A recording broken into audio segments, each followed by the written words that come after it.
everyone, I am your Destiny Dad, and welcome to your weekly Destiny 2 reset. This is the second time I am starting this recording because life is crazy. So, first off, this week, Mr. Saladin has returned. He's brought with him a couple bangers this season, including Tanasha's Mastery and the Warlord's Spear. Both are pretty great, but honestly, his entire inventory is real solid. I would say out of everything, the weakest currently are probably Peace Bond and Tusk of the Boar, but I think Tusk of the Boar is only weak, quote unquote, because of how strong Area of Denial frames are currently. I have a really nice roll of Tusk, and it's a really fun GL, so I definitely recommend grabbing one if you don't. I believe the roll that I have saved is Hatchling and Envious, I believe, if I'm not mistaken. But, yeah. Let us see what Banshee has brought for us this week. Starting off, we have the Snorri FR5, we have Frenzy and Compulsive Reloader, Ionized Battery, Enhanced Battery, Chambered Compensator, and Small Bore with a Range Masterwork. Another situation on this weapon where it seems almost like they mixed a PvE and a PvP role, and it's not doing anything great in either of them because of it. I have heard that some people do like Frenzy in PvP because of the stat bumps that you get when you're in combat. I don't personally see much use. It seems like a more niche thing to use, but to each their own. The stat lines and everything are okay. If you did want to use this for PvP, I'd recommend Small Bore and then leaving the rest of it as is. That being said, I think there's better options and better rolls on this gun. I will say that Compulsive Reloader is kind of underrated though, in general. I think it's a decent reload perk, and I think a lot of people overlook it on specific weapons where it's very nice. So, up next we have the Enigma with Threat Detector and Rampage, Appended Mag, and Super Cold Accelerator. Actually not a terrible roll. I would go with Append Mag probably. Actually, you know, yeah, I actually would stick with Alloy, and the reload bump is nice too. This whole top row as is, this is actually a pretty decent roll. I do wish on glaives, as per usual, damage perks and things like that don't typically count on the melee portion. I hope that they rework that in the near future. Maybe they reduce the overall damage of the glaive melee by a touch, and then allow those things, or at least like allow a shot to activate Rampage and then allow your melee to take advantage of it as well. Something like that would be nice. But yeah, I think that is the one thing that's holding glaives back. If they put damage perks on them and allowed your melee function with the glaive to take advantage of Rampage, I think that would make glaives immediately shoot up in usage. And like right now they're so niche, I don't understand why Bungie almost acts like they're afraid of making them strong. I know archetype wise, they are on paper very strong. They have a similar use of a sword with like a GL and a guard feature that can basically be held indefinitely. They're definitely strong when used right, but purely as a defense weapon kind of, right? So I don't know what Bungie's idea is there. As per usual though, this can be crafted, and it can probably be a little bit better than this. I will say that these perk combos here is actually pretty decent for a glaive, and if you like it, go ahead and pick it up, and if you like it a lot, save up your enhancer things. I always forget what those things are called. You have things that you can, the resonant enhancers or whatever, you save a few of those and dump them in there. Up next we have Sail Spy Pitch Glass. Realistically, this is one of the best rolls that you can get on this thing. Fluted or Corkscrew, Accelerated Coils, Rapid Hit, Vorpal, Reload Masterwork. Again, these weapons from this season, there were one or two that were pretty good, and then the rest just kind of flopped in my opinion. I wanted this thing to be good. We really don't have many good arc linear fusion rifles. The only one that I can think of is the Satan 14 one, and that one is kind of a pain to farm for. So Anyways, this is craftable, as is per usual. It isn't a super great option, and if you need an arc linear, I would definitely recommend doing the season of the the failsafe and Saint 14 season. I think it was it Echoes? Was that? Yeah, it was Echoes, I believe. Yes. Doing some of the Echoes content, farming out the engrams. I don't know how or why I always seem to have like a bajillion in my inventory. Helm failsafe 35. I haven't touched Season of the Echoes in like 9 years. I don't understand why I constantly have tons and tons of engrams, but if you're like me, you probably haven't checked them out very much. Go to failsafe, swing by, focus some, I believe it's called Line in the Sand. It's a really solid arc linear fusion. I believe the role that most people go for is bait and switch and clown cartridge on that one. Up next we have Eliatic Principle. Moving target, adaptive munitions. It has a 900 round per minute arc light machine gun. This is one of the roles ever. I can confidently say that. Trying to remember what other roles this thing can get. As with all of these witch weapons, it is a craftable role. The problem is the left column doesn't have anything crazy. Right column has some decent stuff. Got Harmony, Adrenaline Junkie, Golden Tricorn, Target Lock. All of those are pretty great. Left column though, we've got Zen Moment, we've got Ensemble, Moving Target, Offhand Strike, Well-Rounded, Heating Up, and Eddy Current. Right now Eddy Current kind of goes hard.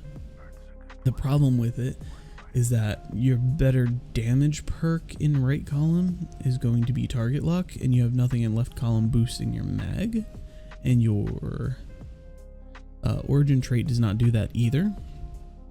But then in your right column, if you're not going for a damage roll, you don't really have anything crazy for ad clear. Maybe a play for Eddy Current, Golden Tricorn. I could see maybe something like that in an ad clear ability spam kind of a build. Maybe that would work. But overall, I would probably pass on this roll. I would get it and craft it if you don't have it craftable. As always, if there's something to be gotten, I think that you should get it to at least like have it. I think like craftable weapons, exotic catalysts, things like that, I think they can be useful at different points, and it's always good to have them for when they are useful. Up next we have Husgao, Threat Detector, Kill Clip, Hard Launch, Velocity. This is actually almost good, just Kill Clip is kind of bad. If you had something other than Kill Clip in here, this would be a reasonable use for a PvP rocket. But I don't believe that this is one that I would pick up. Again, I love this rocket launcher. There's something about it that's just so cool to me. I don't know why. But that roll, the rolls in general on Husgao are rough, but that roll is pretty bad. Last but not least, we have the Hollow Denial, one of the best void trace rifles in the game. Arrowhead, Particle, Ionized, Adaptive Munitions, Wellspring. You could see a play for this role. I wish Adaptive Munitions was better. It just doesn't. You would do better because the activities where shields are prevalent is like Grandmasters and Day 1 raids, Day 1 dungeons, contest mode, stuff like that. And in those situations, you are just aligning your loadout to work for those things, as opposed to using something in your loadout that is intentionally bad against those things and then having a perk on it that makes it not bad. Does that make sense? The idea behind it that you can just like put on like on a weapon like this where it's just really strong and you're running it in a Grandmaster and maybe there's no void shields, this can come into play. But in left column, there's a lot better options. And I think that is one of the problems with Adaptive Munitions, is there's just typically other better options. Left column, well-rounded is okay, surplus is decent, heating up is alright, lead from gold is great, and then Adaptive Munitions is kind of just there. Right column we do have Killing Tally and Repulsor Brace, as well as Swashbuckler, Unrelenting, and Dragonfly. So this thing can definitely get better rolls than what it has, but if you just need a decent usable for endgame void trace rifle, this one is not bad. That being said, it is craftable, as are all of these weapons with the extrovert origin trait. So if you don't have it, I definitely recommend grabbing it and crafting it and checking it out, because it is super good. Now with that being said, let's go and check out and see what Miss 801 has brought for us this week.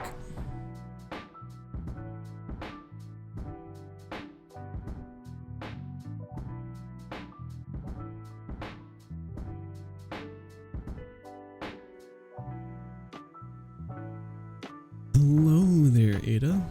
Alrighty, for this week's shaders, we have Envious Touch.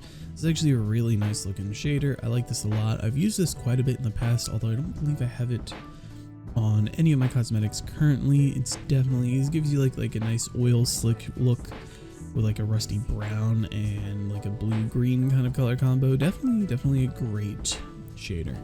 Tangled Rust, I believe this was one of the ones that dropped on pieces of armor from the Tangled Shore, that distinct red and green color pattern that all of those weapons kind of had. Not my cup of tea, but as I always say, I would rather have it than not have it. Last but not least, we have Dead Orbit Camo, a pretty basic grayscale camo color pattern. Not bad if that's what you're into. This used to be dropped with the faction rallies, I believe. And I believe this is the only way that you can get it anymore. Not a bad looking shader if you are into camo. For your armor this week, we have the Noble Constant Type 2. Let me see. It doesn't look like... for Titan, you do have a chest piece that has 15 resilience and 21 discipline. And that is a actually decent roll. With decent spikes on it, and the base is 58, so it's a little on the low side, but definitely a lot higher than what her average armor base stat is. The mobility is a little high, which kind of sucks, but if you need a piece of armor with spikes and resilience and discipline, this actually might be worth your time. Very well. Always, we have our synthesizer and bounties. Make sure you pick those up, and her upgrade modules as well. And lastly, let us take a peep at what we have for the other classes this week.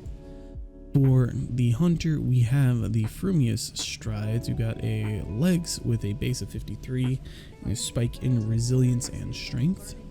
And a helmet that's base 50 with a mobility spike. A chest piece that is 53 base with resilience and strength yet again. And then we've got a 53 pair of arms with 12 mobility, 15 recov, and 16 discipline.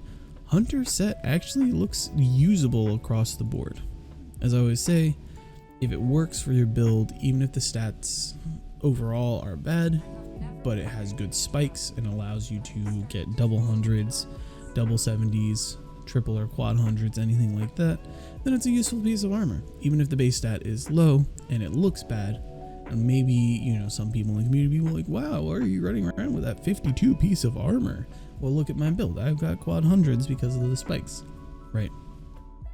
And that does happen occasionally. So always check it out and see if it fits in your build. And last but not least, we have our Warlock. Now, for our Warlock, we've got legs that are 55. Oof, huge mobility spike, huge strength spike.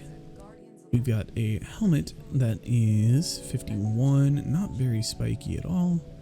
We've got a pair of gloves that are 54 with 16 resilience and 18 discipline.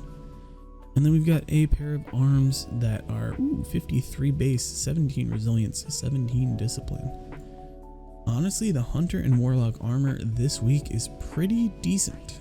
Nothing crazy, but if you are a new or returning player, or someone who just has been away from the game for a little bit, and maybe you just have had bad luck on armor, and you are on a Titan or Warlock, definitely check those armor pieces out, because there might be something in there that you can use.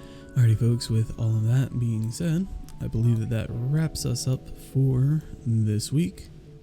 I'd say a huge thank you to anybody who came and watched. I appreciate you a ton. If you did enjoy the video, do be sure to leave a like.